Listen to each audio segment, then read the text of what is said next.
Tino kali ya. Ya Allah. Astagfirullahaladzim, ya Allah. Ya Allah.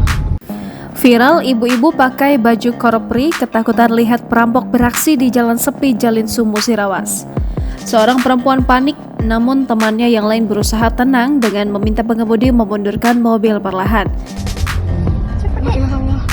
Ya udah pelan-pelan nih, yuk. Mungkin karena kita Tino kali ya.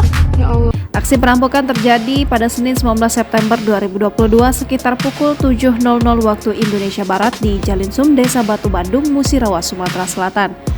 Dari mobil yang ditumpangi ibu ini, terlihat para pelaku menghadang sebuah mobil berwarna hitam. Berdasarkan informasi yang diperoleh, pelaku diketahui sebanyak 7 orang menggunakan senjata api dan senjata tajam. Adapun korbannya adalah karyawan perusahaan. Korban saat ini sedang berada di Mapolsek Muara Beliti untuk menjalani pemeriksaan atas laporan kejahatan yang dialami. Mobil korban pembegalan jenis Toyota Calya dengan nomor polisi BD1754NE diamankan di Mapolsek Muara Beliti. Kendaraan warna hitam tersebut terparkir di depan Mapolsek Muara Beliti hingga Senin 19 September 2022 sore.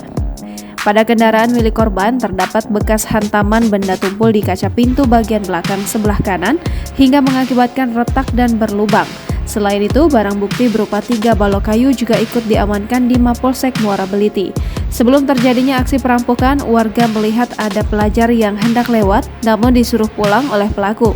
Hal itu pun dibenarkan oleh Kepala Desa Batu Badung, Kecamatan Tiang Pumpung Kepungut, Saiful, saat dikonfirmasi Sripoku.com pada Senin 19 September 2022 sore.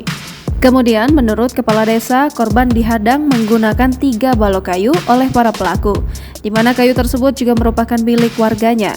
Sementara itu, Kapolres Musirawas, AKBP Ahmad Gusti Hartono melalui Kapolsek Muara Beliti, AKP Ellen Maruli Sitompul membenarkan adanya kejadian perampokan itu. Korban saat ini masih dilakukan pemeriksaan.